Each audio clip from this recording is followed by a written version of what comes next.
শিক্ষকের বেতন দিবেন না, কিন্তু পড়াশোনা আপনি প্রত্যাশা করবেন ইন্টারন্যাশনাল মানের।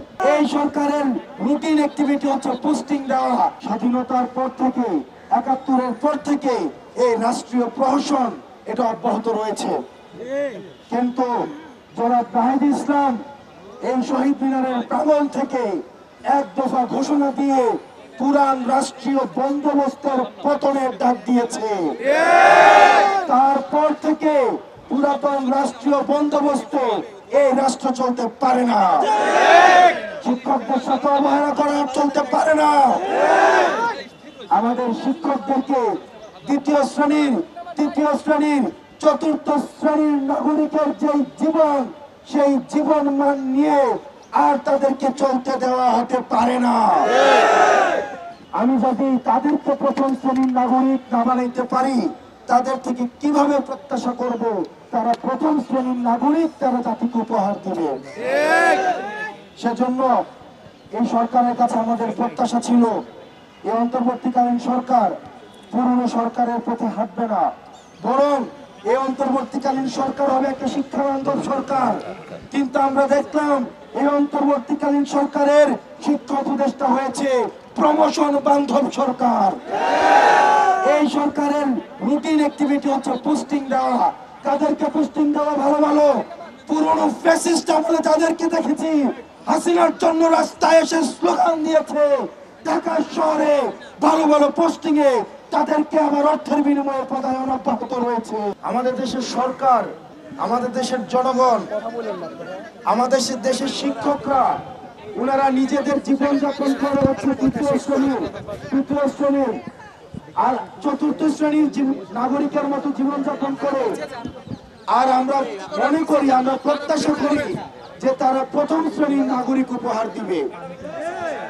প্রতিনিয়ত হীনমন্যতা নিয়ে আমি একদম যে কথাগুলো মানুষ বলতে চায় না, এই শিক্ষক সমাজের যারা আছেন ফজর নামাজের পরে তারা মাথা নত করে বাসায় চলে আসতে হয়, বুক ফুলিয়ে বড় মাছটা কেনার জন্য কখনোই বাজারে যাইতে পারে না।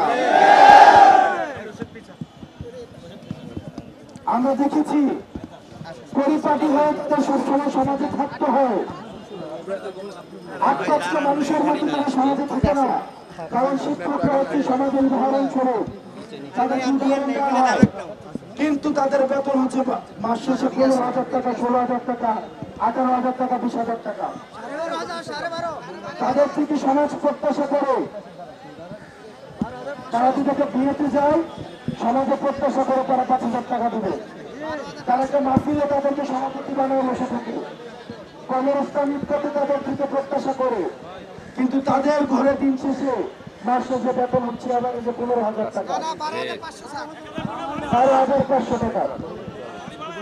বলেন বাংলাদেশের কোন জায়গায়, বাংলাদেশের কোন বাজারে, কোন বাজার আছে বাংলাদেশে যেখানে ১২,৫০০ টাকা দিয়ে ১০ টাকা টাকার খরচ হয়?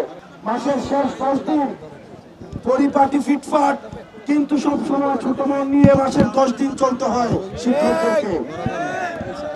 মাসের 20 তারিখের পর থেকে পরবর্তী প্রত্যেকটা দিন একদিন করে 30 তারিখ পর্যন্ত বেতনের জন্য অপেক্ষা করতে হয়। একটা তৃতীয় শ্রেণীর, চতুর্থ শ্রেণীর, তৃতীয় শ্রেণীর নাগরিক কখনোই প্রথম শ্রেণীর নাগরিক করে তুলতে পারে না। প্রিয় শিক্ষক সমাজ, আমরা যদি বিদেশে দেখি সবচেয়ে গুরুত্বপূর্ণ সেক্টর হচ্ছে শিক্ষা খাত, আর আমরা দেখি বাংলাদেশে সবার খাওয়া দাওয়া শেষ করে যদি কিছু বাকি থাকে তাহলে সেটা হচ্ছে শিক্ষক সমাজের জন্য বরাদ্দ। আপনি শিক্ষকের জন্য গ্রামের ভাষায় কথা বলে তেল ছাড়া মাছটা হইতে হবে একদম কি, আমাদের তেল দিবেন না কিন্তু মচমচে মাছ ভাজা লাগবে। শিক্ষকের বেতন দিবেন না কিন্তু পড়া হইতে হবে ইন্টারন্যাশনাল মানের।